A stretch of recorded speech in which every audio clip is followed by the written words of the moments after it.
What's up, guys? Welcome back to the channel. In today's video, we finally got some more information on Battlefield 2042's last quote-unquote map that is being added to the game, and we're going to go over all the information, all the dev notes, all the screenshots, and I mean, you probably saw by the thumbnail.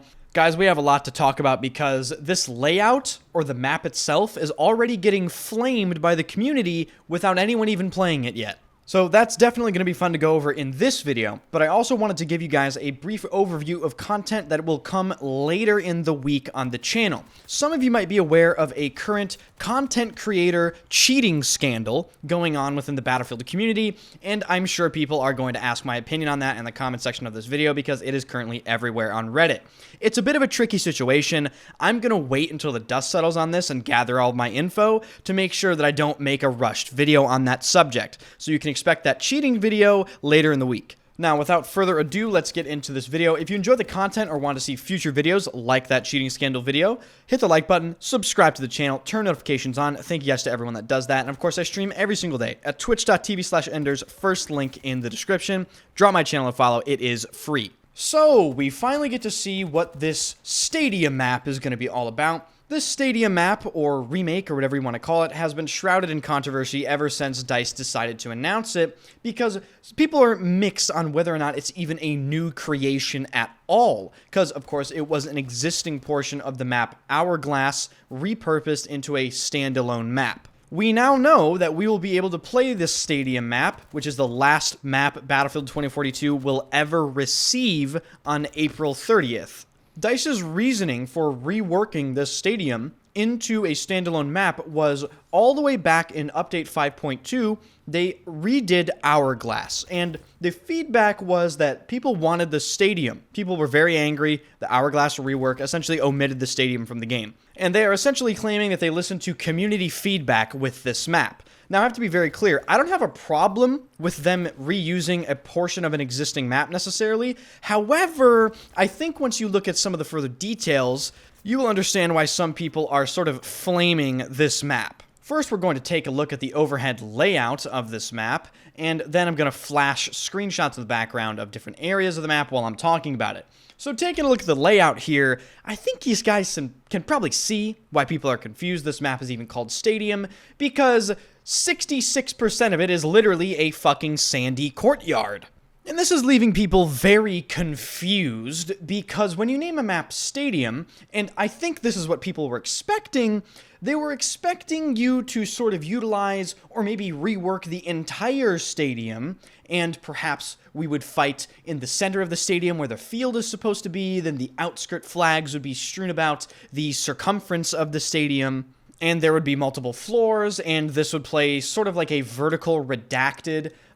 Now, looking at it, it is definitely a small map, but if you remember Sinai Desert from Battlefield 1, there was a point all the way out in the middle of nowhere, and literally in the middle of the desert. I think it was F or G point, and the A1 point on this layout is reminding me of that so much. And I know for a fact that a team is going to capture A1, and they're going to hold that flag for the entirety of the game. Because it's just one of those things where you're not going to bother going to go over there if B1, C1, D1, and E1 are all like 50 meters apart from each other, even if they're on different floors.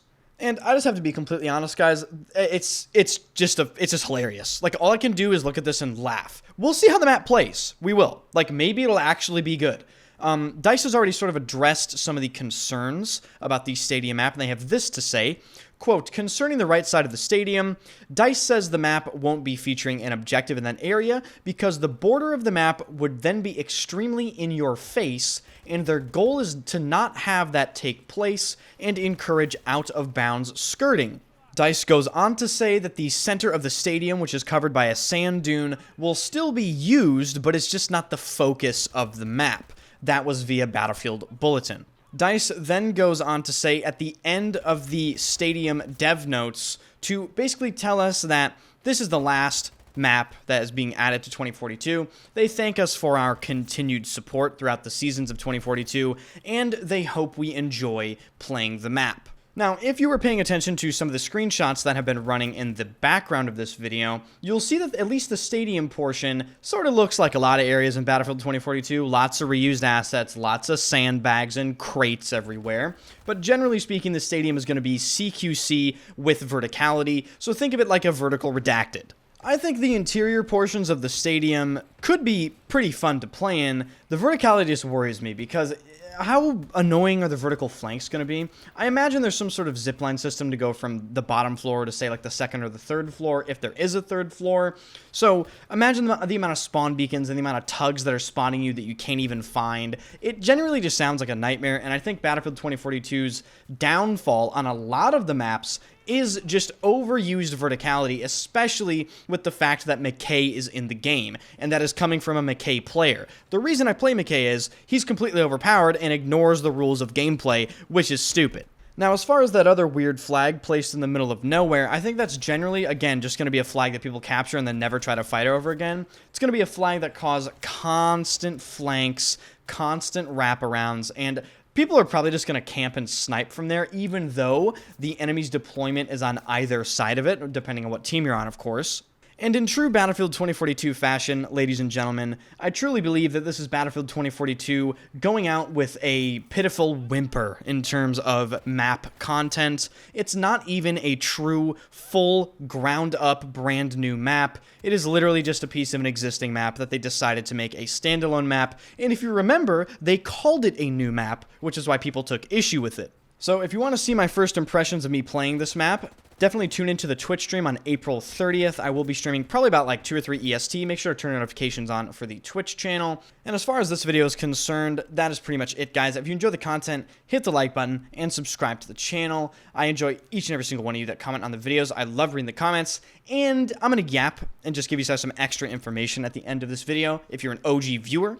I mentioned that there was a cheating scandal going on within the Battlefield 2042 community with a specific content creator, and that video will be out later this week. That video is a bit of a doozy, and it's generally just completely sad and depressing to see. And then, of course, in a recent video, I mentioned that I was potentially going to start a second channel, and people really seemed to be keen on that. And the idea for my second channel is I would share a lot of my personal interests, which include classic menswear, just clothing in general, fragrances, watches, leather shoes and boots, and just some of the things that I learned along the way. And it would generally be a casual channel. I probably wouldn't post on it that much, unless it somehow, is wildly successful out of the blue and like a YouTube moment happens. But it would essentially just show a completely different side of me that most of you probably didn't think existed because you only know me as the guy that yells at Battlefield 2042 on the internet. So if you are interested in that, I will be announcing the channel name here probably within the next few weeks. I have to sort of cook up a name. I don't just want to call it like Ender's Interests or something like that. It has to be something catchy and a staple channel name. So keep an eye out for that. I'll let you guys know. Thank you guys for watching, especially if you listen to this part. I love you. Subscribe to the channel, hit the like button, and I'll see you guys in the next one.